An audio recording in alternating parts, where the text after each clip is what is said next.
Hello and welcome to the short Vort on Parsha Tazria and Metzora. For this we get two different Divrei Torah. So let's start with Parsha Tazria, when a woman gives birth to a young boy. So she has the mitzvah of bris milah, and they are mohol the child. We're going to use this as a springboard for a short Vort from the Shem Mishmuel.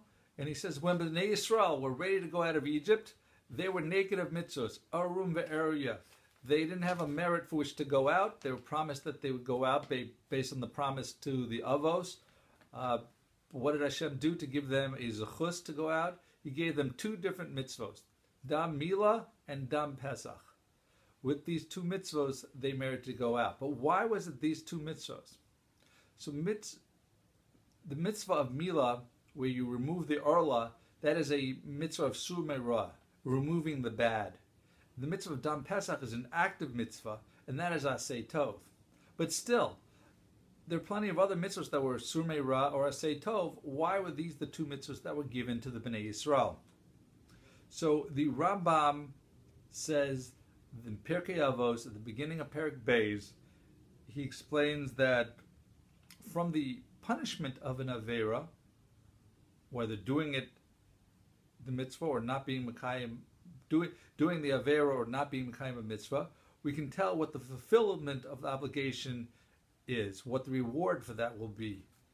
So here, in these two cases, both Dam Milah and Dam Pesach, which are mitzvahs aseh, these are the only two mitzvahs in the Torah where that's a mitzvahs aseh that you are chayev kares. You're being cut off from the Bnei Yisrael, cutting off the neshama from the source, just like cutting off a branch from a tree. It's a total separation.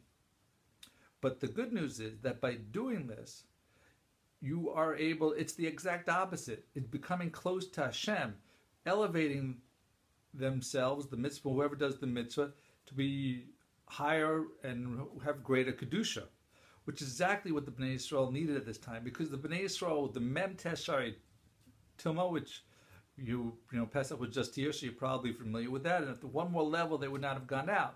But such powerful mitzvahs is what they needed to remove the bad, remove those 49 levels of Tumah, and also come 49 levels of Kedusha to get together for Hashem. Therefore, it's Dafka, these two mitzvahs, that are Chayev Kares, but also have a powerful connection to bring together with Dam Milah and Dam Pesach, that they went out, they merited to go out of Egypt.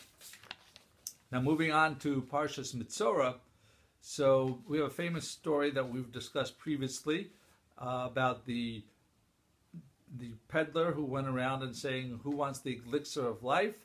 And in this story, he gives a lesson. He teaches Rabbi Yanai. He says that stay away from bad. Do not say lashon hara.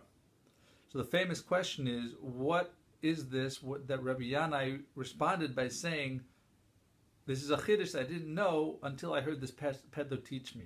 Why is it that Rabbi Yanai found a chiddush in this? So Rabbi Isser Zalman Meltzer answers that many people think that lashon hara is like any other lav that you shouldn't do. You stay away from it, that's what you have to do, and that's how it ends. You did the right thing.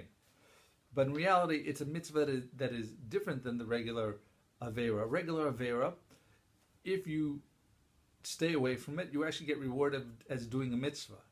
But it's not the same when you do as if you did an actual mitzvah. So say a positive, poel, an active mitzvah. However, that's what the chiddush of the Rachel is coming to tell us.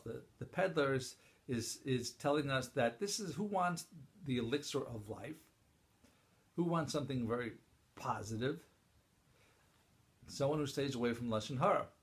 If he was just saying this, that it was not that staying away was like any other mitzvah by lashon hara, then there would be no chiddush from what he's saying. His chiddush is telling us that just like, staying away from poison, that's not the same thing as giving someone an elixir of life, something that'll make him strong and powerful. It's two different things. But the lesson here is from this peddler that being shomer your from talking bad, staying away from lashon hara, is an elixir of life. This is a lav that actually at the same time is something that gives you a proper poel, gives you life, brings you to an elevated level of kedusha, and that's what he's teaching. That's what the chiddush is. So we have the mitzvahs of bris milah and dam pesach, of the incredible power and reward for doing them, and also the incredible power of staying away from lashon hara, that you'll be able to come closer to Hashem. It gives you the opportunity to do mitzvahs even better. It's different than a regular sin. Thank you for listening. Have a wonderful week and a wonderful Shabbos.